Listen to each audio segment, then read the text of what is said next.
Welcome to Side Notes. I'm out and about tonight in Toronto. I'm at the David Sparrow, who's the president of ACTRA. He's running for Ward 26 here in the Toronto election in October. Thank you so much for your time, David. It's a pleasure to be here, Reg. You know, what I'd like you to talk about, you've been involved in the film industry for 24 years. You've been an actor, you've been a director, you've been a producer, you've done all these different roles. And with being the president of ACTRA, you were talking about the fact that the film industry here in Toronto alone has brought in something like $1.15 billion, being the second biggest employer.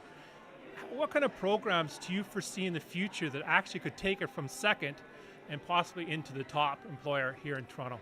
Well, I'll say that we're the second largest employer in Toronto next to financial services. And as you can imagine, there's a lot of jobs in financial services, in the banking industry, the investment houses, and the like. And as such, I suspect that film and television is unlikely to become the number one employer, but I will say this. Creative industries are clean, green jobs, and they're jobs that efficiently market Toronto and Ontario and Canada to the world and attract other business, other investment, and people to Canada. And I take a show like Little Mosque on the Prairie, for example, which is seen in over 100 countries around the world. And its story is that in Canada, Muslims and Christians not only can live in the same town together, but they can worship in the same building together and get along. That's a remarkable advertisement for the diversity of Canada and for how inclusive Canada is and how people get along in Canada. And this is what the film and television industry does. It's a marketing tool for Canada. So I think that any investment that we make as a country in our artists and in our culture, it will benefit us on so many different levels. And just one other thing I like to say about that is that people don't go to Paris to see the businessmen, they go to see the arts. And here in Canada, we need to have politicians who stop seeing the arts as an afterthought and start to say, I want to invest in Canadian voices, Canadian culture, and bring stability to those industries, because that's the future for our children and grandchildren, I believe. And with the cuts in CBC, and a lot of people talking about the fact that they want to see CBC go back to its cultural roots, what area would you foresee that CBC is going to become in the future in regards to promoting Canadian culture? Because I know that you're an advocate for Canadian culture. Well, I see, first of all, that having a public broadcaster is an extremely important voice for any country. And if you look at how successful the BBC World Service is and the BBC for Britain, we have the same thing going on here in Canada in terms of CBC. We're respected around the world. Where we're not respected, unfortunately, is on the screens of Canadians who would rather watch shows rebroadcast from America and the United States, which is quite frankly the most effective marketing machine on the planet, than watch Canadian content on CBC. Now, it's likely that CBC needs to undergo changes in terms of its huge mandate to represent all peoples in all places in Canada and all differing types of media. But that said, to just go in and make the kind of cuts that have been made lately, where they're just going to cut $160 million out of CBC, that has that kind of slashing and burning of budgets doesn't really go in and think carefully about what needs to be addressed. And so CBC is under the challenge that it's lost hockey to TSN. That was a big revenue generator for it, but it's also under the challenge that it really no longer produces in-house programming as much as it hires outside production companies. And that's good for those companies, but the days of CBC being a champion of children's programming and a champion of artistic programming, where you could see the opera or theater or musical events on CBC, those days need to come back. We need to begin to celebrate all those aspects of Canadian culture and really hear the great artistic voices within Canada broadcast on our public broadcaster. And one last thing about CBC is it's still the #1 place to tune for accurate, unbiased news reporting to know what's going on both in Canada and around the world. Yeah, and I wanted to quickly say is Rogers the one that is taking the NHL, not TSN. But at the same time, we have to remember, I can remember growing up and watching Mr. Dress Up and watching the Green Giant and programs like that, stuff that, even when you got older, you still find yourself, you're home on a Friday in the morning, you're turning the TV on, and you're basically brings you back to the childhood days. Absolutely. There's programs that I'd love to see. At the same time, you've been involved with many different occupations. You were a paramedic, you were a nurse's aide. The list went on and on. With all that in mind, now that you're running for Ward 26, what are some of the biggest, areas that you see need to be addressed within the area of Ward 26? Well, I'll say that my varied background in terms of employment, being a paramedic and working in the hospital, and then being a teacher at Humber College, and finally an actor and a writer and a producer, and then getting involved with ACTRA, the Alliance of Canadian Cinema, Television, and Radio Artists, and representing performers, it's given me, I think, an easy empathy to understand the situations that different people are in and the type of struggles and challenges that they face. I've dealt with many people in the most joyful and crisis moments of their lives through my work experience. As a teacher, watching young people graduate from college, as a paramedic, seeing people lose a loved one.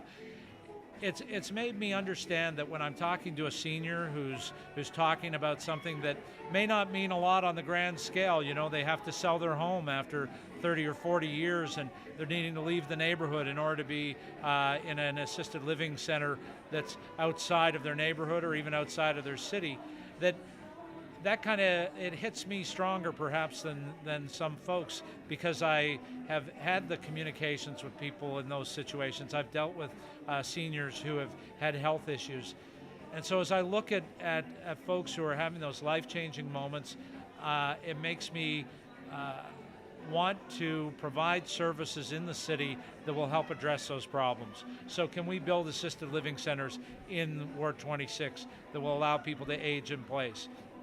Can we provide for the people who are living in Thorncliffe, where they're often living 8 or 10 people to a 2-bedroom or 3-bedroom apartment because of the size of their family, but also because they have their senior relatives living with them, having been reunited here in Canada? Can we help the folks in Toronto Community Housing over in Flemington, who, you and I were talking before that because the provincial government downloaded the Ontario Housing onto the city, and now it's Toronto Community Housing, we have a $6 billion backlog in terms of repairs that need to be done on those facilities. And how are we going to pay that if we don't make it a priority? How are we going to make the lives of those people happier and healthier, and therefore give them the opportunities to actually see a hopeful way out of the situation that they're in, or into a better living situation? And we need to recognize that people living in those situations also are often people who face disabilities or psychological issues and other challenges that have placed them there, far be it something that they would have chosen on their own. This concept that you hear about so often, that how many people are abusing the system. Well, most reports show that less than 2% of people taking advantage of the various social safety nets are abusing the system. 98% of those people are actually facing real challenges, and as a loving and socially supportive society, we should be helping those people. I don't know whether that completely addressed your question, a bit of a tangent there, but that's the type of thing that I feel my experience can lead to addressing. Yeah, I think the waiting list for the Toronto housing, as I've been told by 2 other city councillors, anywhere from 50,000 to 75,000 people. At the same time, when I did a video interview with the Lieutenant Governor, David Onley, he was mentioning that there's going to be something like 2 million people in the province of Ontario that have some form of a disability. Yeah. And we need to address that desperately. At the same, if I can just chime in, that, Reg, as we were talking, you told me that you're a veteran, and we're going to face a whole, unfortunately, new group of people who have physical challenges and disabilities, who are coming back from Afghanistan and other places with injuries and with sometimes devastating changes to the way they'll live their lives. And those are the types of things that we need to think about supporting now and into the future. And even if those men and women who are returning are young and able to deal with their injury at this point in life, the question is 20 years out when their injury progresses and their need for services progresses, will we be there as a society and as a country to provide them what they need? That's very important. At the same time, one of the biggest issues with any city is transportation. Absolutely. One thing I'm noticing about the subway system in Toronto, I've been told that it used to be a world-class system back in the 70s, but if you go to some of the subway stations now, you're seeing the limestone starting to run down. You're starting to see the conditions are, at best, they're starting to decline. Even though the subway system is not running the greatest. What we need to do is we need to address about how to upgrade it and for the expansion, but at the same time we need to address it in such a way without putting a further tax burden on the people. How would you go about proposing that? Well, I think it needs to be recognized that, so let me say, speak on two different things. So the first thing is you're talking about how you're noticing the infrastructure beginning to crumble in some regards. This is going to be the greatest expense that our children and grandchildren face going into the future. It's not a transit system per se, it's the replacement or repair of all the infrastructure from coast to coast. Because all of the major bridges, all of the railway tracks, all of the major highways are 50 to 100 years old now. They're going to need replacement, they're going to need repair. It's going to be a tremendous cost, and it's not going to come cheap.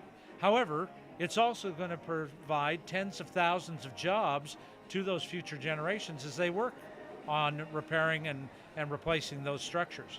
We're seeing it with the Gardiner Expressway now. Is the mayoral debate the other day, they all stood in favor of maintaining the Gardiner, not tearing it down and repairing it. That's going to provide jobs. It's also going to cost money. When it comes to a transit system, I believe that any effective transit system that we put into place, and it will take 25 or 30 years to get the transit system that we deserve, is a transit system that you can get on at any point and go in either direction to get where you're going. Right now, we have a transit system that funnels everybody down to two main lines, and then those lines are jammed and people are standing cheek to jowl.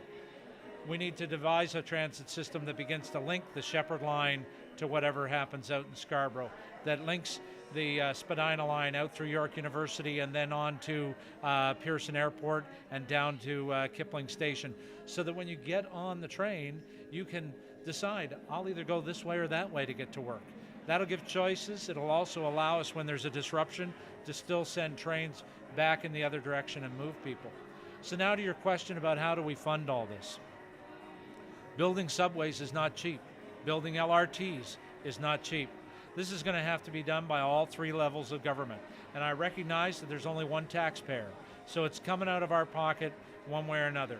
Any politician who tells you that taxes can remain the same or only increase at the cost of living, that services won't be diminished, or that services will be increased on some level without increasing taxes or user fees or other hidden fees. For instance, the fact that our water rates in Toronto went up 9% last year and 9% again this year, those are fees, they are taxes, they are things we're paying into the system. So anybody who tells you that this can be done without more input from Canadians and corporations and business and the rest is basically not telling the truth. So if we want to have, and we need it, we must have it, a transit system that will keep Toronto moving, we're going to have to find a way to pay for it. And when Mr. Ford got into office, he did a very popular thing right out of the gate, was cancel the what he called the car tax, and so we all got $60 back, but there was a big hole left where that money was no longer going into the city. I drive a car in the city. It costs me about $7,000 to $8,000 a year to own a car and pay the insurance and pay the gas and pay for parking and all that. Frankly, if the city turned around and charged me $120 or $150 a year on top of that to drive, I would still pay that. I recognize there are some families who would find it difficult, but my point is simply whatever fees and taxes or road tolls and all the things that people are imagining, whatever the revenue tool is that's finally chosen, it's going to end up costing us some money to get the kind of society that we deserve in Toronto and the kind that will promote a positive vision for our children and grandchildren going forward. I look forward to a better transit system, because right now, one of the things that I'm noticing is the transit system, it starts at 5:30 in the morning. Some subways don't start until 6. This is the biggest city in Canada. They should be having transit that runs till about 2 a.m. and then starts again about 5 a.m. So that way we're addressing that with the drinking and driving, that way people have an outlet to go to for public transit. I realize that the streetcars are 24 hours a day, but the subways is also needed. It's just, I'm a very big advocate on movement of people, diversity, and that's why I love Toronto. But what I'd like you to do in closing is just share what kind of vision do you see for Toronto, let's say 20 years in the future. Once you're elected to the Ward 26, what way could you see Toronto going? So, first of all, I'll just say Toronto is a fantastic city. It's a great city. Mel Lastman used to be maligned for saying it's the greatest city on the planet. What I'll say is not exactly what Mel said, but I will say that people around the world envy us here in Toronto. We have an exceptional city with a lot going on, and people move here. We have about 1 million new residents a year moving to the GTA. Not a year, sorry. We have about 1 million new residents every decade moving to the GTA. And that's a huge number, and it's a lot of services we need to provide. What do I see for Toronto 25 or 30 years from now? I'll tell you what my hopeful vision is I hope that by that time we have a fantastic connected transit system that gives people real options in terms of getting around the city.